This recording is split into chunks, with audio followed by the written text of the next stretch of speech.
झारखंड के बारे में भी बता देता हूं, क्योंकि महाराष्ट्र में एग्जिट पोल कह रहा है बीजेपी गठबंधन की सरकार, यूपी में एग्जिट पोल कह रहा है बीजेपी गठबंधन को बढ़त। अब झारखंड के बारे में बात कर लेते हैं, जहां पर आदिवासी वोटर किधर गया ये पता लगना है। और झारखंड में कुछ बड़े चेहरे जैसे सरायकेला में चंपई सोरेन चुनाव जीत सकते हैं, एग्जिट पोल दावा कर रहा है बीजेपी के तरफ से, जो कि हाल में ही हेमंत सोरेन को छोड़कर बीजेपी में शामिल हुए थे। रांची की सीट, यहां पर महुआ मांझी जेएमएम के वो हार सकती हैं और चंद्रेश्वर प्रसाद सिंह बीजेपी के जीत सकते हैं। रांची जो कि झारखंड की राजधानी है, वहां पर जेएमएम को झटका लग सकता है। इसके अलावा जमशेदपुर पश्चिम, यहां बन्ना गुप्ता कांग्रेस के हार सकते हैं और जेडीयू के सरयू राय चुनाव जीत सकते हैं। जमशेदपुर पूर्व की सीट है, यहां बीजेपी की पूर्णिमा साहू चुनाव जीत सकती हैं और अजय कुमार जो कांग्रेस के नेता हैं वो चुनाव हार सकते हैं।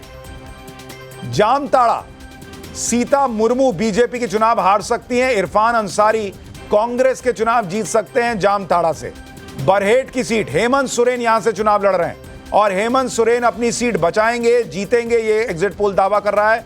गमालियल हेम्ब्रम बीजेपी के हार जाएंगे चुनाव। धनवार, ये बाबूलाल मरांडी बीजेपी के यहां से चुनाव लड़ रहे हैं, वो अपनी सीट जीत सकते हैं, एग्जिट पोल का दावा है। इसी तरह से गांडे की सीट है, यहां जेएमएम की कल्पना सोरेन ये चुनाव जीत सकती हैं और मुनिया देवी बीजेपी की चुनाव हार सकती हैं। सिल्ली की सीट, सुदेश महतो आजसू के चुनाव जीत सकते हैं और अमित कुमार जेएमएम के चुनाव हार सकते हैं। तो ये कुछ बड़े चेहरे जिनके बारे में हमने आपको बता दिया। अब आपको बताते हैं झारखंड में एग्जिट पोल के मुताबिक नतीजा क्या रह सकता है। 81 सीटों की विधानसभा है और वहां पर 41 सीट चाहिए बहुमत के लिए। एग्जिट पोल का दावा है कि बीजेपी गठबंधन झारखंड में भी सरकार बना लेगी। बीजेपी गठबंधन को 42 और जेएमएम गठबंधन को 38 सीट आ सकती है। अन्य के खाते में 1 सीट जा सकती है। यह अपने आप में बहुत दिलचस्प है। तहसीन पूनावाला, हालांकि झारखंड में भी बीजेपी की सरकार बनती दिख रही है, लेकिन आंकड़ा बहुत बड़े डिफरेंस वाला नहीं है, तो आपको कोई उलटफेर की गुंजाइश दिखती है? मैं एक चीज कह रहा हूं उसे आप क्योंकि कुछ भी ऑन एयर चला नहीं लिखवाइएगा मत, आप हर एग्जिट पोल में लिखवाते हैं, मुझे उसे धीरे से ऑन नहीं जाएगा। नहीं, मैं कह रहा हूं इंडिया अलायंस 50 सीट क्रॉस करने जा रही झारखंड में। एक अंडर करंट है जो किसी भी एग्जिट पोल ने नहीं कैच किया है, वही वाला अंडर करंट जो हरियाणा में था। नहीं, मैं हाँ, लेकिन हरियाणा में गलती हो गई थी, जैसे कुमारी शैलजा जी को उन्होंने इग्नोर किया। यहाँ पर 2 बहुत महत्वपूर्ण फैक्टर्स है जिन्होंने चुनाव को बदला है। और जो संथल परगना रीजन है जहाँ पे 18 सीटें, जहाँ पर भाजपा उम्मीद करी थी उनको बहुत अच्छा प्रदर्शन हो, मैं वहाँ पे दावा कर रहा हूँ कि इंडिया अलायंस 15 सीटें जीत रही है। 15 सीटें। हालांकि जो आपके एग्जिट पोल के रिजल्ट है, संथल परगना में आपका मैक्सिमम सीट बीजेपी को गेन होगा, मैं उसको रिवर्स कर रहा हूँ। दूसरी चीज़ देखिए, हेमंत सोरेन ने इलेक्शन को कैसे बदला। उन्होंने क्या कहा कि हिमंता बिस्वा शर्मा जी यहाँ पर कैंपेनिंग कर रहे, शिवराज सिंह चौहान जी यहाँ पर कैंपेनिंग कर रहे। उन्होंने एक माहौल बनाया कि झारखंड जो है गवर्न होगा आसाम से या दिल्ली से, और वो जो एक फैक्टर हुआ, प्लस जो गेंस होने थे इस इलाके में, बॉर्डरिंग वेस्ट बंगाल आसाम, ये गेंस नहीं हुआ है। मैं अब भी कह रहा हूँ 50 सीटों को क्रॉस कर रही है इंडिया अलायंस। कोई इस पर यकीन नहीं करेगा, एक स्वीप है वहां पर। आपने पिछले कई चुनावों में मुझसे शर्त लगाई है। हाँ। मैं दर्शकों को बता दूं, लंच की। ये भाई साहब मुझे लंच खिलाने का तो ये आते नहीं लंच के लिए, और ये चुनाव का प्रेडिक्शन इनका गलत होता है, फिर ये मुझे कोई लंच नहीं खिलाते, मेरा फोन उठाना बंद कर देते हैं। इन्होंने मुझे एक भी बार फोन नहीं किया। ये मुझे नहीं पता था कि ये सबके साथ ऐसे कर रहा है। और मैं बता दूं, मैं केवल शाकाहारी लंच करता हूं, ये दोनों शाकाहारी मेरे साथ नहीं आते। ये भी बता दूं, ये भी आपको बता दूं। नहीं, लेकिन हर्षवर्धन भाई, क्या आपको लग रहा है कि अगर ये 42-38 एग्जिट पोल में दिख रहा है तो ये ऊपर नीचे भी हो सकता है? और इसका मतलब तो फिर अगर जेएमएम प्लस 38 पर है, इसका मतलब हेमंत सोरेन के साथ आदिवासी वोट इंटैक्ट है इसका मतलब। लेकिन निश्चित तौर पर हेमंत सोरेन के साथ आदिवासी समाज जुड़ा हुआ है। और मैं ये चाह रहा था, अगर 2 सीटों का मुझे पता चल पाए कि चंपई सोरेन और उनके बेटे चुनाव लड़ रहे हैं, उनकी क्या स्थिति दिखा रहा है। चंपई सोरेन तो जीतते दिख रहे हैं और उनके बेटे भी लड़ रहे हैं, बेटे का पता करता। तो एक तो ये बड़ा महत्वपूर्ण। दूसरा मैं ये कह रहा हूं ना कि आप अगर भारतीय जनता पार्टी की रणनीति देखें, एक समय में सोचिए ईडी, सीबीआई, राजभवन में त्यागपत्र सब हो गया था। फिर अचानक क्या हुआ होगा कि भारतीय जनता पार्टी ने हेमंत सोरेन पर सीधा हमला करना बंद कर दिया, क्योंकि लोकसभा चुनाव में साफ साफ दिख गया कि आदिवासी हेमंत सोरेन पर हमला बर्दाश्त नहीं कर रहा है। तो भाजपा ने रणनीति क्या बदली? उन्होंने आदिवासी बेटी और घुसपैठिया जमाई इसको शुरू कर दिया और वो उनको ट्रैक्शन मिलता हुआ दिखा। ये जो 14 सीटें कोल्हान बेल्ट की हैं, जिसमें भारतीय जनता पार्टी एकदम साफ हो गई थी। और अगर ध्यान से देखें, अब परिणाम तो अब तो एग्जिट पोल आ गया, अब उसके आगे का आना है। मैं क्यों कह रहा हूं कि वहां सरकार बन जाएगी? क्योंकि आप देखिए, चंपाई सोरेन, सीता मुर्मू या सीता सोरेन या जितने ऐसे लोग हैं जिनको हम आदिवासी के तौर पर शिबू सोरेन के साथ जुड़ा हुआ देखते थे, वो सब भारतीय जनता पार्टी के साथ आ गए। बाबूलाल मरांडी और सरयू राय, जो 2019 में भाजपा के लिए सबसे बड़ी मुसीबत बने थे, वो दो के दोनों अब इस पाले में हैं। एक तो सीधे सीधे मुख्यमंत्री पद का एक दावेदार है बाबूलाल मरांडी, और सरयू राय जनता दल यूनाइटेड से आ गए। तो भाजपा ने अपने कील कांटे दुरुस्त किए, अपनी उन कमजोरियों को। और भाजपा के लिए आदिवासी मत इतना कुछ करने के बाद भी बहुत मुश्किल है। लेकिन मुझे लगता है जो गुजरात, मध्य प्रदेश, छत्तीसगढ़ में आदिवासियों ने भारतीय जनता पार्टी पर भरोसा दिखाया विधानसभा चुनाव, वो शायद आपको झारखंड में भी होता हुआ दिखेगा। आपके आंकड़े क्या है हर्षवर्धन जी? नहीं, नंबर मैंने नहीं दिया। मैं कह रहा हूं कि दोनों राज्यों में सरकार बनने जा रही है भारतीय जनता पार्टी। अजीज भाई, आपको आपका एनालिसिस क्या कहता है? अगर एग्जिट पोल सही साबित होते हैं और महाराष्ट्र और झारखंड दोनों जगह बीजेपी सरकार बना रही है, वो दोनों ऐसे राज्य जहां बीजेपी ने लोकसभा में लूज किया था कुछ अपने वोट परसेंट को, तो क्या ये बटेंगे तो कटेंगे, एक रहेंगे तो सेफ रहेंगे का असर है या कुछ और है?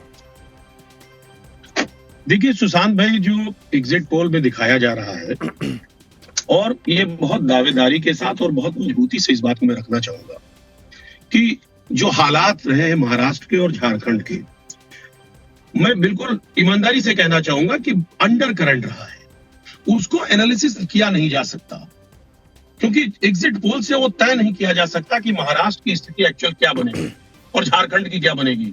क्योंकि जो आंकड़े आएंगे, जो वाकई में रिजल्ट आएगा, वो बहुत चौंकाने वाला आएगा और वो बिल्कुल अलग आएगा। अजीज भाई, आपका अपना आकलन क्या है महाराष्ट्र और झारखंड में कितनी सीटों का? सर, आज मैं बता रहा हूं, चुनाव खत्म हो गया, एमबीए 145 140 से कम नहीं आएगी, आप समझिए। अच्छा। और अदर्स को मिला करके सरकार बनाएगी। और झारखंड में? झारखंड में स्थिति यह है कि 50 और 51 के आसपास आएगी। 50-51।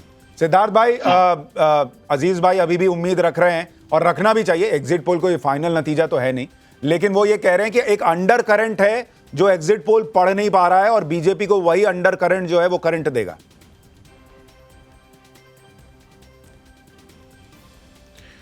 सुशांत जी, अगर आपने तहसीन जी की बात को गंभीरता से ले लिया होता तो अजीत जी को अपनी आवाज को भारी करके वही बात कहने की आवश्यकता नहीं पड़ती। उन्होंने बहुत आवाज को भारी करके कहा कि अंडर करंट है, और वो हर बार कहते हैं, उनका काम भी है कहने का। एक आंकड़ा मैं भी आपको दे देता हूं। झारखंड के अंदर Bharatiya Janata party 50% vote share के मार्क को भी क्रॉस करेगी।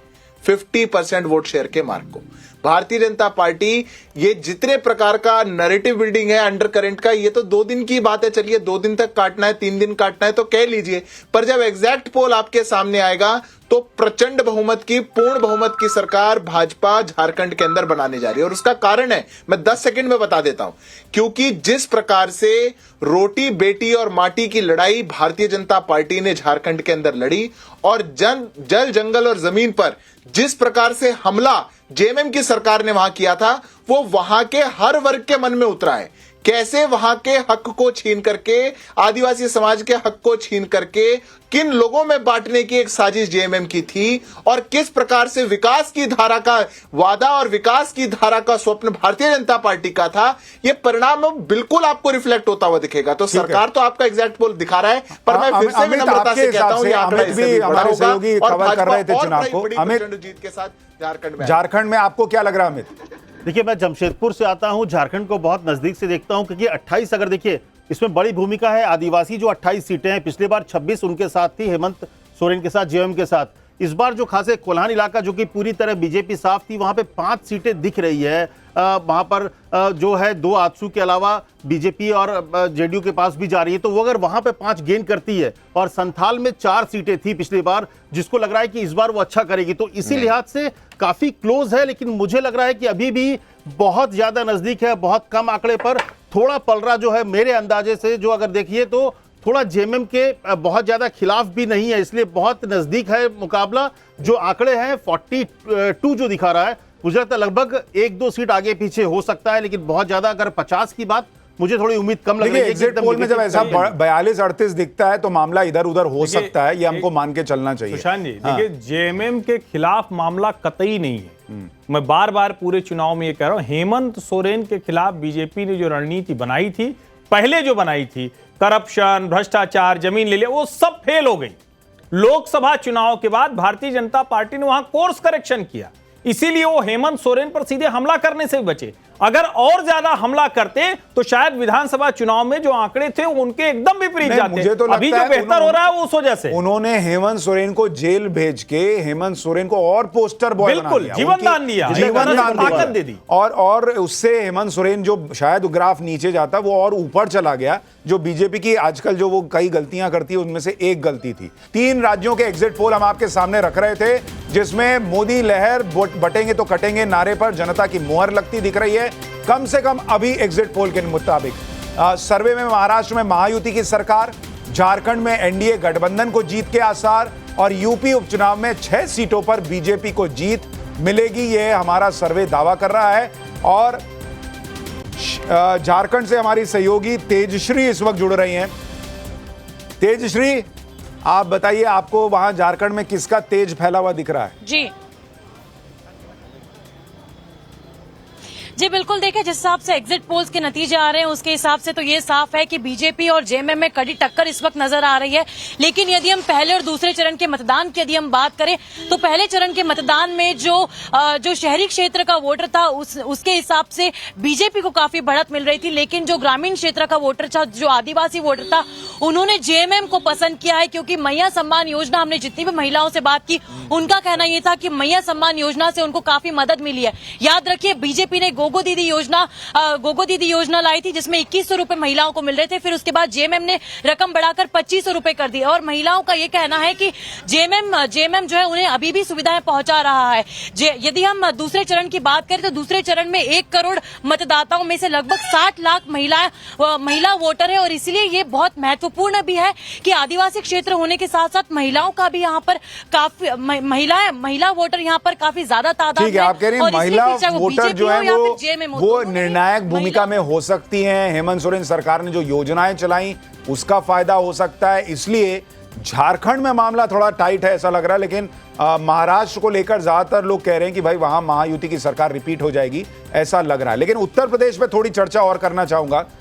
उत्तर प्रदेश में खासकर हर्षवर्धन जी, जो एक प्रेशर बिल्ड हुआ है लोकसभा चुनाव के बाद योगी आदित्यनाथ पर, आपको लगता है वो थोड़ा सा रिलीज हो जाएगा अगर ये 5-4 भी रहता है बीजेपी के पक्ष में? तो निश्चित तौर पर। और अगर आप ध्यान से देखें, करहल, कटेहरी, कुंदरकी, सीसामऊ समीकरणों के लिहाज से किसके पक्ष में जाती है, मीरापुर समीकरण के लिहाज से किसके पक्ष में जाती है। ठीक है कि भारतीय जनता पार्टी के साथ अगर कहें तो राष्ट्रीय लोकदल और निषाद पार्टी के लिहाज से स्टेटस को हो जाएगा, लेकिन ये सामाजिक समीकरण और विशेष करके जो लोकसभा का प्रदर्शन था उसके लिहाज से तो भाजपा के एकदम अगेंस्ट है।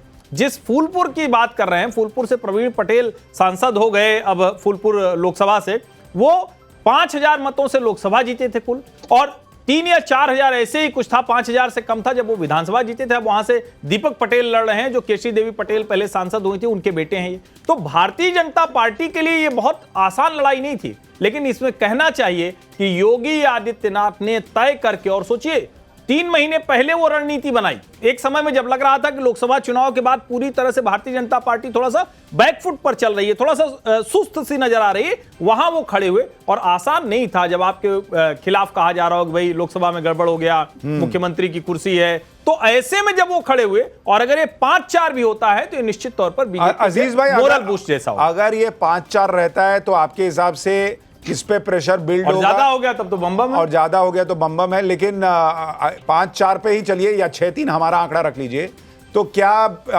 अखिलेश यादव पर प्रेशर बिल्ड होगा? क्या कांग्रेस पार्टी नहीं पूछेगी कि हमको कुछ नहीं दिए और यही रिजल्ट आया? देखिए सर, पहली बात तो ऐसा होना नहीं है, और अगर ऐसा हो जाता है तो ये शासन सत्ता का चुनाव है, सत्ता का चुनाव है, और सत्ता का चुनाव निष्पक्ष नहीं होता है सर।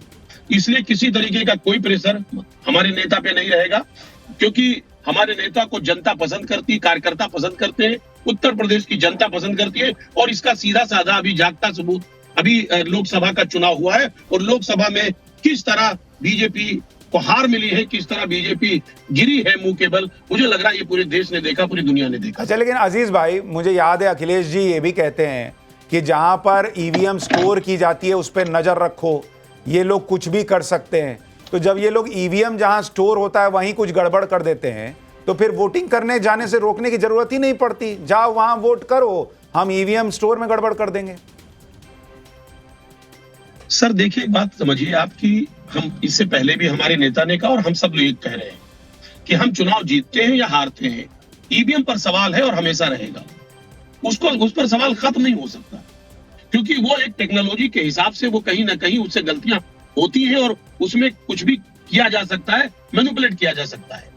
तो ऐसी परिस्थिति में ईवीएम पर सवाल है और रहेगा, वो खत्म नहीं। अजीज भाई, अगर ईवीएम में गड़बड़ी हो सकती है तो मुसलमान वोटर या किसी भी वोटर को वोट देने से रोकने की जरूरत ही नहीं पड़ती फिर, जो आपका आरोप है। सुशांत भाई, वही तो मैं कह रहा हूँ, ईवीएम हर जगह हर बार ये इस्तेमाल नहीं करते। अच्छा, कहीं कहीं और जहां पलट, वो कह रहे हैं हर बार अलग अलग स्टोरी बनाते हैं। ये तो अलग ही मतलब नया खेल बता रहे हैं। अरे नहीं, सुनिए ना सर, इनको जहां जरूरत पड़ती है, अरे परिस्थितियों के हिसाब से कहां सत्ता का इस्तेमाल करके चुनाव जीतना है, कहां ईवीएम का इस्तेमाल करके चुनाव जीतना है, वो परिस्थितियों के हिसाब से ये चुनाव जीतने का। अजीज भाई, इसको थोड़ा कौन सी परिस्थिति, थोड़ा एलाबोरेट कर दीजिए, कौन सी परिस्थिति में ये लोग ईवीएम हैक करते हैं और कौन सी परिस्थिति में जो है वोटर को घर में कैद कर देते हैं, वो दोनों परिस्थितियां समझा दीजिए, दर्शक को बड़ा ज्ञान मिलेगा। मैंने सर स्पष्ट कर दिया, यहाँ शासन सत्ता अगर आपके पास हो तो वहां ईवीएम की जरूरत नहीं है, वहां ईवीएम हैक करने की जरूरत नहीं है। अच्छा, लेकिन जब शासन सत्ता नहीं होता है और ऐसी परिस्थितियों में चुनाव होता है तो मुझे लग रहा है कि वहां पर ईवीएम की जरूरत संभवतः पड़ती है और पड़ी है। लोकसभा के समय दोनों जगह तो लोकसभा में तो दोनों जगह सत्ता में थे सर, यूपी में भी और केंद्र में भी, तब क्या किए थे सर? ये उपचुनाव है, हम ये उपचुनाव की बात कर रहे हैं। अच्छा, उपचुनाव में है प्रकार की होती है और लोकसभा का चुनाव दूसरे। अजीज भाई, मेरे दिमाग का फ्यूज उड़ गया है। लेकिन आज आपने जो किया है ना, या ना उड़ता हो सुशांत जी, ये वाला जो गणित आज जो नया कॉन्सेप्ट है, भारत देख रहे हैं, वो अद्भुत हो गया होगा। ये चमत्कारिक कि इस वक्त ये वाला करना है, इस वक्त ये वाला। अरे भैया, लोकतंत्र का मजाक मत बनाइए। जनता इसीलिए शायद वोटिंग परसेंटेज बढ़ते बढ़ते रुक जाता है। कम से कम ये तो सम्मान कीजिए ना कि लोग जाकर वोट करते हैं, धैर्य से प्रतीक्षा करते हैं, लेकिन उनको परिणाम दिखता है। बेहतर बताएं सिद्धार्थ यादव, आप लोग क्या करते हैं? एक कटोरा लेते हैं, उसमें पर्ची डालते हैं कि इस बार ईवीएम हैक करेंगे या इस बार जो है वो हम पब्लिक को वोट देने से रोकेंगे, कैसे पर्ची निकालते हैं?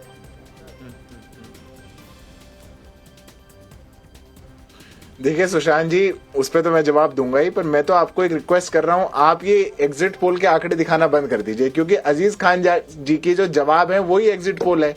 जब अभी से ही शुरू हो गए, वोटिंग पूरी हुई है, हो सकता है कुछ एक आध बूथ में तो कोई कुछ कहीं भारी लाइन लगी होगी तो कोई बचा अभी वोट करके निकला ही होगा, पर अभी से ही उनने पूरा पर्ची, पूरा गैंग, पूरा कब निकलता है, कितने परम्यूटेशन है, कितने कॉम्बिनेशन है, पूरी कहानी बता दी।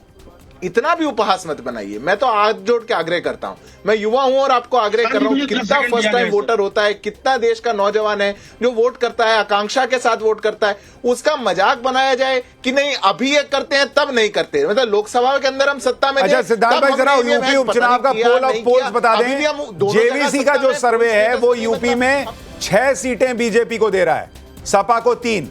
मेट्राइज का सर्वे बीजेपी को 7 सीट दे रहा है, मेट्राइज का सर्वे, और सपा को 2 सीट दे रहा है। और इंडिया कंसोलिडेटेड सर्वे में बीजेपी को 4 से 6 सीटें मिल सकती हैं और सपा को 3 से 5 सीटें मिल सकती हैं। यानी मोटे तौर पर अगर आप पोल ऑफ पोल्स देखेंगे तो बीजेपी जो है वो 6 से लेकर 5 से 7 के बीच में आ सकती है यूपी में उपचुनाव में सीटें, और सपा जो है वो 3 से 4 सीट पर रह सकती है।